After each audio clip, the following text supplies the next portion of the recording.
Good afternoon. I'm Sergeant Chris Jackson, the Public Information Officer for Huntsville Police Department. As y'all are aware, there was a manhunt earlier today for Barney for homicide off of Julia Street. I'm here to tell you that he is in custody.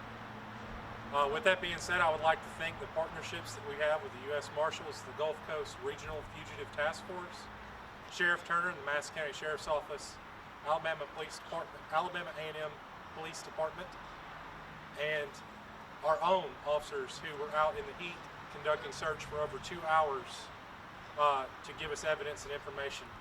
As we were doing that search, we kept compiling information that indicated he had left that area, and as you are aware, he was apprehended off of Century Street. How were you able to determine that he had ended up in Century Street? What was the process there? So it's actually a perfect example of when law enforcement, the partnership between law enforcement and the community. The tip that gave us, we got a 911 call after asking the community, giving his name, giving his photo, and urging those that know of his location to call 911. The tip came in alerting us of that location. Was there any issue with apprehension? No, he was taken into custody without incident. Was he believed to have been on foot the entire time? So that we would be speculating. That's a considerable distance to travel. But with speculation being in fact, I can't comment on how he got there. Can you comment on the relationship that Mr. Barney had to the victim? They were in a qualifying domestic relationship. Is there any connection from this case to the arrest of Kevon Ford or this? That's a Madison Police Department case. When it comes to locating the suspect at the gas station originally, I do have a quick question. What technology was used to kind of locate the suspect? To locate the suspect on Century Street, old-fashioned, word of mouth. No, I'm talking about the Chevron gas station. Chevron gas station, you had canine units, you had drones, you had, that was it, canines and drones, and you had partnerships with your canines. You had officers who were acting as additional eyes in search with the dog. Were these drones using thermal technology? They were. Based on FLIR, it's a type of camera that basically gives you the ability to have thermal imaging. It's about 85 degrees outside, so heat plays a huge factor in that. The drones were very effective. The most effective thing that they are is they can give you good indications that he's not in a large area, so that you're able to narrow it down.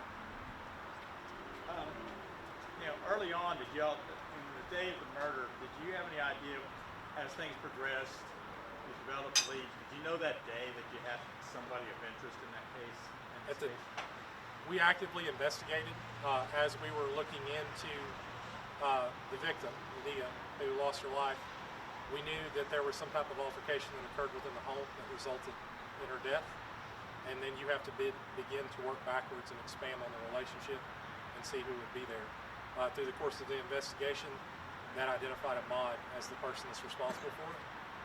Murder warrant was issued for his arrest, and then location of Jordan Shields was given, and unfortunately, he took off running before we could get there. During the arrest, was he the only one that was taken into custody, or were there anybody else? The original call that came in gave a very vague description of Ahmad.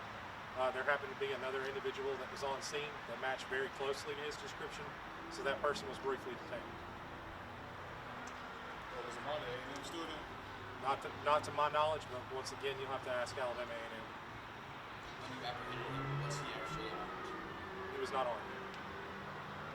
How did you realize it was him that initially murdered the victim? So that's going to be a part that goes to court. We have our next step in this. Now that he's been arrested, he's been booked in, is justice for the Perkins family. They have a 19-year-old girl that lost her life to a tragic incident, and holding him accountable. So the next part of this is working with the Madison County District Attorney's Office and providing the evidence that they need to hold him accountable for the actions that he did. How important was it to locate him in these early hours, especially when there's someone, a manhunt specifically, they could end up, if they find a different method of transportation, could end up getting in a car and end up being much harder. How important is it to emphasize the early hours as you're able to? It's vital. When someone's on foot, they're obviously going to look for a means to get out of an immediate area as fast as they can. Once they get into a vehicle, now your search becomes much more massive.